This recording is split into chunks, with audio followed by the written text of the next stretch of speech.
नमस्कार, आप देख रहे हैं अनुपम न्यूज। आइए रुक करते हैं खबर की ओर।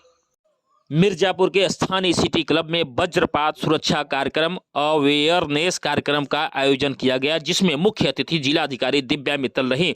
उक्त कार्यक्रम की शुरुआत जिलाधिकारी ने मां विंध्यवासिनी की प्रतिमा पर दीप प्रज्वलित कर किया। उक्त कार्यक्रम में मुख्य रूप से जिलाधिकारी दिव्या मित्तल, अपर जिलाधिकारी वित्त एवं राजस्व शिव प्रताप शुक्ल, अपर जिलाधिकारी को टाइम्स ऑफ इंडिया ग्रुप के रीजनल हेड ब्रजेश कुमार मिश्र ने स्मृति चिन्ह देकर सम्मानित किया। प्रस्तुत है अनुपम न्यूज की एक रिपोर्ट। मिर्जापुर की पावन धरती पर जैसा कि आप सभी को हम लोगों ने अवगत भी कराया कि कैसे विषय पर हम चर्चा करने के लिए प्रशिक्षण कर रहे हैं, जो निश्चित रूप से मिर्जापुर के पॉइंट ऑफ व्यू से बहुत ही महत्वपूर्ण है और सेपरेट दिनों पर एक दिवसीय प्रशिक्षण कार्यक्रम आयोजित कर रहे हैं।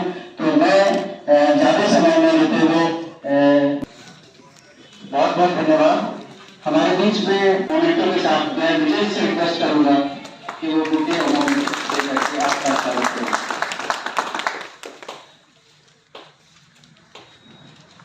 जोरदार तालियां बजती रहनी चाहिए।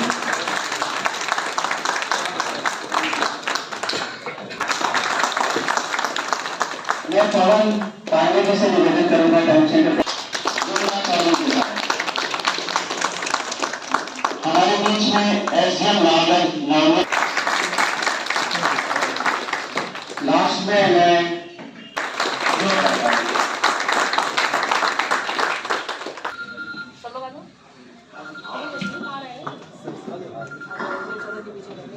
तालियां बजती रहनी चाहिए।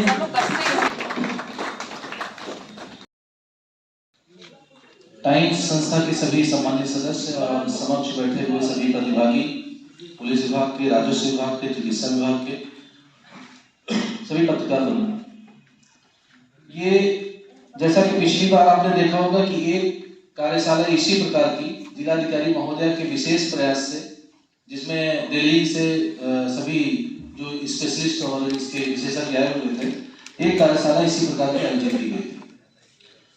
हम अगर देखें तो हमारे जनपद में जो आपदा से, खास करके वज्रपात यानी लाइटनिंग से जो घटनाएं घटित होने की दर है, जो प्रोबेबिलिटी है, वो सबसे ज्यादा होती है। तो उसको देखते हुए हमारे जनपद में प्रिवेंटिव मेजर्स के रूप में इस तरीके के कैपेसिटी बिल्डिंग बहुत ही आवश्यक है। उसी के क्रम में आज यह कार्यक्रम आयोजित हुआ है और आप सभी लोगों से यह उम्मीद और आशा है कि पूरे कार्यक्रम में, जो इनका शाम तक का कार्यक्रम है, सभी एसडीएम साहिबान, हमारे सभी अन्य अधिकारीगण, मीडिया जाने जो है हमारे जनपद में जाती है हर साल। और किसी भी कार्य को करने के दो तरीके होते हैं।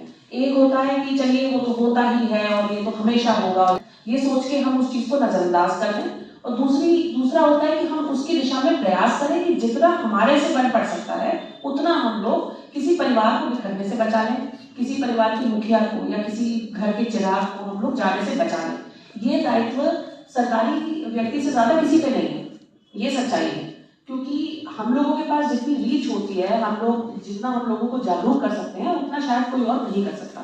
तो ये प्राइवेट सेक्टर के जितने भी लोग हमारे साथ जुड़ रहे हैं, चाहे टाइम्स ग्रुप है, चाहे अन्य ग्रुप्स हैं, उनसे मैं चाहूँगी कि आप बहुत अच्छे से प्रशिक्षण लें और गाँव की उन महत्वपूर्ण लोगों तक पहुँचाए जो आगे सब लोगों तक पहुँचा सकें। चाहे वो आपके प्रधानगण हैं या आपके लेखपाल हैं या आपके जो भी लोगों से सीधे जुड़े हुए हैं। बहुत छोटी छोटी चीजें हैं जिनको करने से, यदि हम लोग वो करें तो हम लोग वज्रपात से बच सकते हैं। कोई जरूरी नहीं है कि हर साल हमारे इतने सारे लोग जो हैं इस त्रासदी ही कहूंगी मैं उनकी जाने जाए। तो मेरा आपसे यही निवेदन है कि ध्यानपूर्वक यहाँ पे सभी बातों को सुने, स्वयं भी आत्मसात करें, अपने पर भी इसको जरूर अपनाएं, अपने घर वालों को बताएं और सभी हमारे जनपद वासियों को जागरूक करें कि इस तरह के अन्यथा जो हमारे जाने जा रही है वो न जाए। इसी निवेदन के साथ मैं उम्मीद करूंगी कि आप लोग बहुत ध्यानपूर्वक इस कार्यशाला में सुनेंगे और उसको क्रियान्वित करेंगे। बहुत बहुत धन्यवाद। हो सकता है कि सब आपकी कुंडली पर ही फंसा हो, अब आपने उसको छू लिया तो आपका हाथ पीछे आएगा ही नहीं, बल्कि क्या होगा, आप उसको पकड़ लेंगे और जब आप सर्प को पकड़ लेंगे तो फिर वो भी अपना काम करेगा, दोस्ती निभाएगा और आपको डस लेगा। कहते हैं ये जो घरेलू बिजली है, कहते हैं बिजली ने पकड़ लिया, बिजली नहीं पकड़ती, कभी भी बिजली नहीं पकड़ती, हम बिजली को पकड़ते।